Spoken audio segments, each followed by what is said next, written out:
Here on FDN News, we will give you the latest update on what really happened regarding the vehicle collision involving HU students this past week. Interested in bringing Christmas joy to children in poverty? Find out how you can help. The men's basketball team was involved in the Nuss Brothers tournament this past weekend. Discover how they fared against IU Northwest and Trinity International. Coming up on FDN News.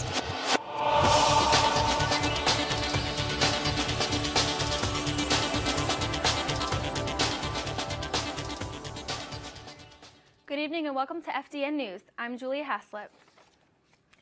A Huntington University student remains in serious condition tonight after a car accident sent her and 3 other students to the hospital. It all happened less than 2 miles away from campus. But as FDN's Bray Snyder explains, investigators are still trying to figure out why it happened. Early Sunday morning on November 5th, 4 HU students and 1 high schooler were traveling from Columbia City when it happened. Yeah, when I saw the car, It's shocking. It's very shocking when you're not used to that. Well, the first thing I really remember was waking up outside of the car on the opposite side of where I was seated. I don't know how I got there. Around 5 o'clock in the morning, police say their car was going south on State Road 9 north of Parkview Health, but driver Nico Rongos didn't follow the curve in the road and collided head-on with the tree. Within 15 seconds, probably had 911 coming after I saw it through the window from the house. He was on with 911, getting someone over here because he saw steam coming from the car, thought it was on fire. P-Gan ran across the street, woke his neighbors up at this house right here, and laid blankets over all of the students on the ground. Yeah, those kids were all pretty lucky. Now, according to Sheriff Deputy Dave McVoy, the car was probably not traveling over the posted speed limit of 55 miles per hour, but the time of day likely played a part. He also believes that alcohol was the main factor in the crash, citing the smell of alcohol in the car as well as a 1.75-liter Smirnoff in the back. But students involved don't agree. Just a lot of stuff in the newspaper article that was published doesn't mention anything about fog or what time it was or any of that stuff. There was supposed to be a helicopter to come get Jada and send her immediately to Lutheran, but it was too foggy. They couldn't get there. And no one has mentioned anything about the conditions of the road or anything. So I feel like that's really unfair to us that we got pinned with what the article said. While dealing with personal trauma, both physical and mental, this former athlete has also had to deal with people talking behind the scenes. It just seems like there's a lot more judgment and hatred and people saying they got what they deserved kind of things instead of caring for fellow classmates and students and everything. The priorities in that seem really, really skewed to me. Like, a human life is much more important than following some rules. So seeing this and a lot of people that I care about injured and fighting for their life for a couple days, the desire to go out and do anything that I probably shouldn't be doing is non-existent. Now, the university has stated in an email that they are aware of the possible presence of alcohol, but for the time being, they will not be commenting on any speculations. As for the students, they ask for continued support and prayers as they continue to go through their time of healing. For FDN News, I'm Bray Snyder. Police say based on their observations, they have launched a criminal investigation involving Rongos, the driver of the vehicle. They are still waiting on the toxicology reports, which will play a vital role in determining if charges will be filed. Rongos continues to deal with head injuries, while Dreda Crawford, a freshman, continues to fight serious injuries involving the hospital. You may have noticed a little construction going on around the community. The Parks Department of Huntington has been adding more trails to allow for more ways to get outside and explore. Here on FDN News. The initial idea came from a trail system which was proposed in 1980s, but did not gain momentum until 2009. Construction finally began in 2012. Since the first trails in the system were completed, 5 properties in the local neighborhood have been rehabbed. Also helping drive neighborhood improvement, where people are wanting to reinvest in their homes or they're buying properties and cleaning them up and making things better in the neighborhoods. With an emphasis on the Little River and the Old Erie Rail Bed, the trails will connect together to span a distance of 9 miles. The trails also provide a connection from Huntington University to downtown. You may even catch Mayor Fetters during one of his bike rides. Huntington University students are getting in the giving spirit just in time for the holiday season with Operation Christmas Child. I got the chance to speak with a few of the students during the annual gift wrapping event. With the Christmas holiday approaching soon, HU is giving students an opportunity to make a difference in a child's life. Operation Christmas Child is an international project that sends shoe boxes full of toys and necessities to children all around the world. Operation Christmas Child is a program that gives hope to children in other countries who might not have some basic necessities or toys. It just gives them some basic necessities like soap and washcloths and cups, and also some toys, and it gives them a little bit of hope in the Christmas season. You can tape them shut. In a divided world, students are using the project as a way to bring people in different countries together in the spirit of giving. I think it's important because it helps us become one world, and it helps us care about people in other countries and just be a little more global. Like, I know a lot of times we do things that impact the United States, but it lets us help children in other countries too, and I think that's important. Parents often use the project as a fun way to teach their kids about the importance of giving. My family has always gotten boxes. We've done them since I was in elementary school, so it's just kind of been a tradition for me, and like being able to do it here at school is fun. If you are interested in donating items and creating a shoebox, it's not too late. The nationwide collection is going on through Monday, November 20th. The amazing journey of a shoebox gift starts with you. The simple act of your donation can make a difference in a child's life forever. For FDN News, I'm Julia Haslett. For more information on how to get involved, contact the Friesen Center. A few seniors in the film production program are about to embark on a new adventure in LA. As our reporter James E. Lee explains, the students are excited for the final chapter of their college career. Senior year at Huntington University usually means finishing off required classes and preparing for graduation day. But 6 seniors in the film production program will instead be packing their bags next semester and traveling more than 2,000 miles to the City of Angels, Los Angeles, California. I'm going out to LA next semester for a program called the Los Angeles Film Studies Center. It's a one semester, kind of like a study abroad, take a little bit of class, a little bit of internship. I mean, it is the film capital of the world, and the opportunity even being there to go and work and be educated in that setting, it's just too great of an opportunity for me to pass up. These students who have made a name for themselves in the film program at HU are now changing their focus, taking their next step towards making an impact on the film industry in Los Angeles. I've been joking with my friends, like I'm rebranding myself. The newest arrivals in an industry Huntington University has already begun to make an impact on. Last time I heard, the number was like 95% of students who go through the LA program and spend a semester in LAFSC end up working in the industry. Although their trip to Los Angeles is only a few months away in January, many of these students have been looking forward to this trip for years. I heard about LAFSC before I even came here. Dr. Clark told us about the LA program and how you can spend an entire semester in LA. A conversation that is becoming a reality for these brave students.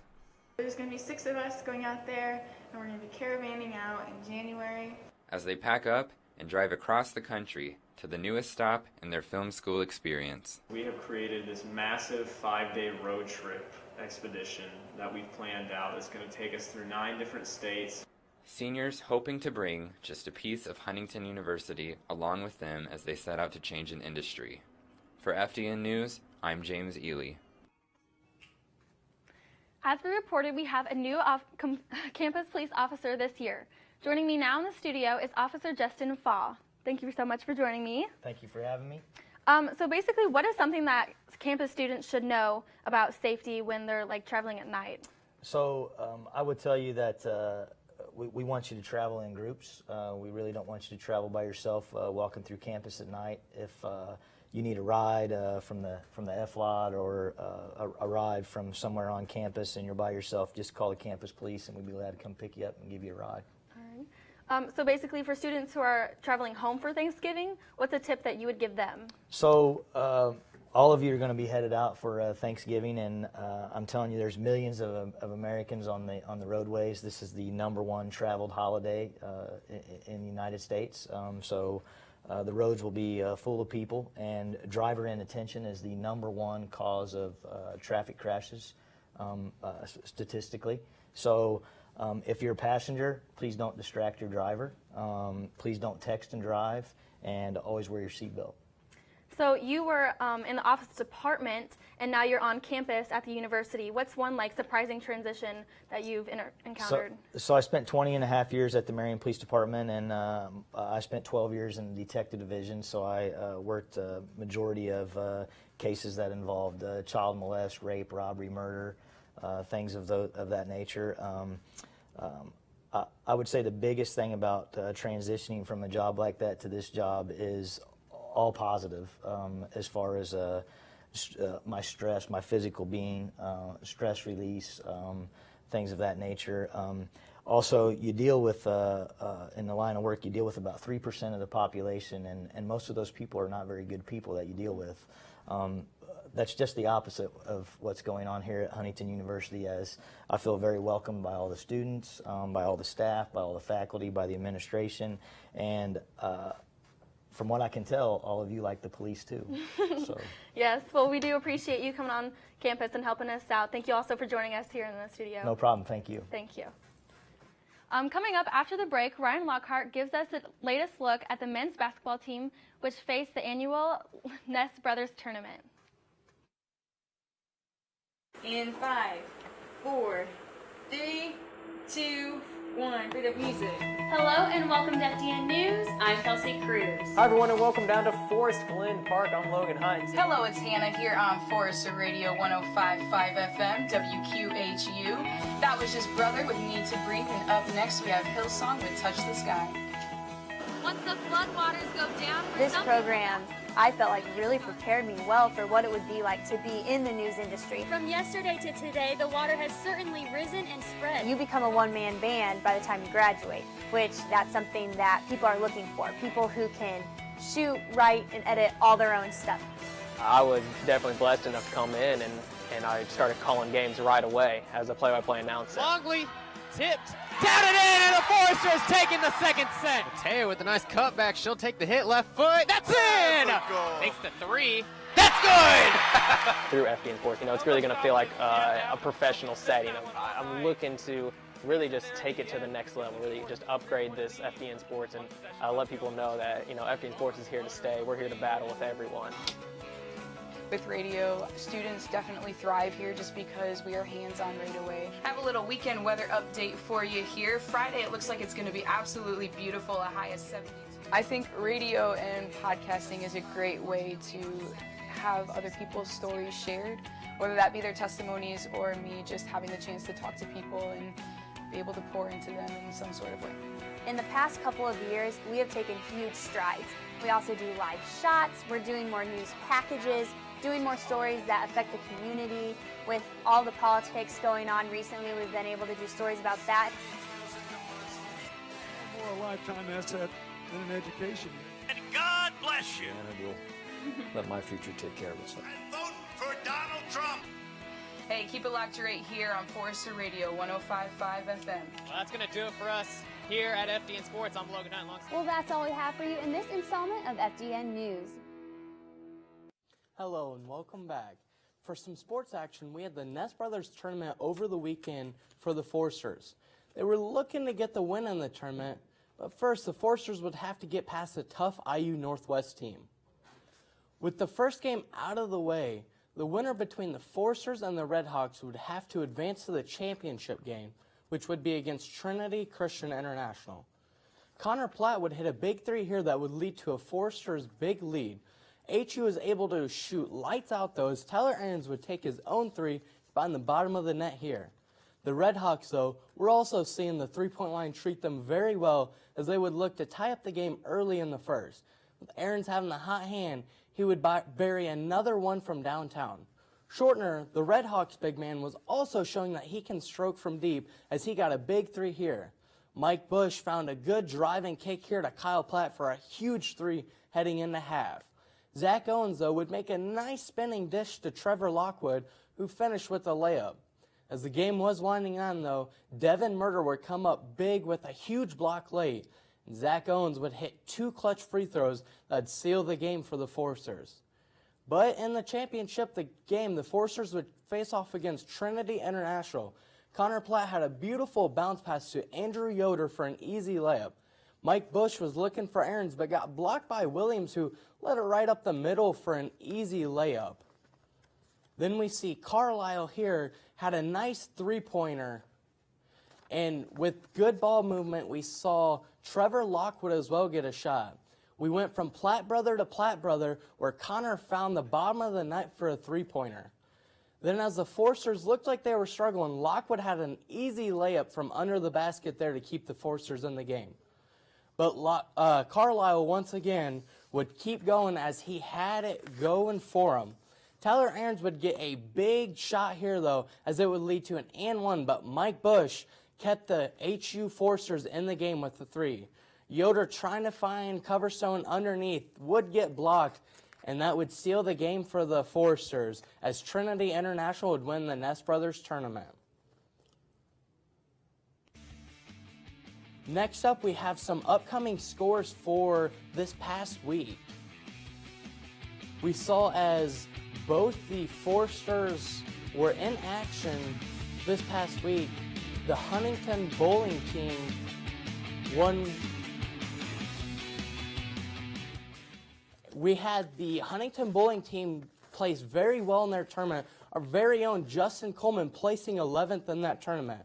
Trinity Christian also won the Ness Brothers tournament as they beat the Forsters in the championship game. Also, we had the Forster women. We'll see them compete in a basketball tournament this week. That's all we'll have on this installment of FDN News. You can follow us on ForsterDigital.net and check us out on Twitter at FDN_news. Thank you and have a good night.